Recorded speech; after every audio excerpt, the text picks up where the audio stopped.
জিপ্তানি temple হচ্ছে মহারাষ্ট্র ভিরারে। ভিরার station থেকে auto করে পার সিট 20 টাকা লেগেছিল আমাদের পৌঁছাতে। নিচে থেকে ভিউটা খুব সুন্দর লাগছিল দেখতে। দুদিক থেকে দুটো রাস্তা আছে দেখতে পাচ্ছ।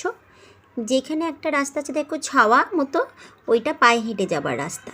আর একটা দিকে ভালো করে লক্ষ্য করলে দেখতে পারবে একটা গ্রিন কালারের ডিব্বার মতো আসছে, ওটা লিফটে যাওয়ার রাস্তা।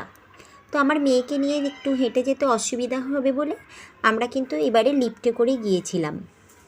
আর এখানে দেখতে পাচ্ছ অনেক পূজার সামগ্রীর দোকান আছে। যদি কেউ লিফটে করে যায় তাহলে কিন্তু এই নিচে থেকে প্রথমেই পূজার সামগ্রী নিয়ে নিতে হবে। যেহেতু আমি লিফটে করে যাচ্ছিলাম তাই আমি এখানে পূজার সামগ্রী নিয়ে নিয়েছিলাম। আর কেউ যদি হেঁটে যায় তাহলেও অনেকটা উপরে গিয়ে পূজার সামগ্রী নিতে পারো। সিঁড়িতে করে যেতে হলে প্রায় 1400 প্লাস সিঁড়ি চড়ে যেতে হয়। আমার এক্স্যাক্টলি জানা নেই কতগুলো সিঁড়ি চড়ে যেতে হয়। তো আমরা লিফটে করে গিয়েছিলাম, সেই জন্য একটু এই দিক দিয়ে চলে এসেছিলাম। তোমরা দেখতে পাচ্ছ এই দিকটা দিয়ে আমরা এসে আর এখানে টিকিট কেটে নিয়েছিলাম। এখানে সুন্দর বসার জায়গা ছিল। তো আমরা বিকেলের দিকে গিয়েছিলাম বলে খুব একটা লাইন দিতে হয়নি আমাদের। সকালের দিকে গেলে কিন্তু লাইন দিতে হয়। তো আমরা লিফটে করে চলে পৌঁছে গিয়েছিলাম মাতাজির মন্দিরে। তো লিফটে করে যেতে খুবই কম সময় থাকে, 2-3 মিনিটের মধ্যেই পৌঁছে যাওয়া যায়।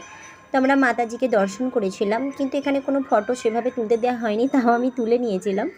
তো যাই হোক, এখান থেকে একটু উপরের দিকে সিঁড়ি দিয়ে উপরে উঠে এলে দেখছো খোলামেলা খুব সুন্দর একটা জায়গা আছে। এখানে তোমরা বাড়ি থেকে খাবার নিয়ে এসেও খেতে পারো, বা এখানেও খাবার পাওয়া যায়। আর ওপর থেকে ভিউটা দেখেছো, খুব সুন্দর লাগছে দেখতে। সামনে থেকে ক্যামেরার থেকেও সত্যি সুন্দর। তারপর আমরা আরতি শেষে ফিরেছিলাম বাড়ির দিকে। আমরা যেহেতু বিকালের দিকে গিয়েছিলাম তো আমাদের ফিরতে একটু রাত হয়ে গিয়েছিল। তো যার জন্য কিন্তু আমরা দিনের বেলার সাথে সাথে লিফট চড়ে কেমন রাত্রেবেলাও বাইরেটা সুন্দর লাগে সেটাও দেখতে পেয়েছিলাম। খুব সুন্দর লাগছিল। তো এইভাবেই আমরা আমাদের মাতাজির দর্শন করেছিলাম। দিনটা খুব সুন্দর কেটেছিল সেই দিন।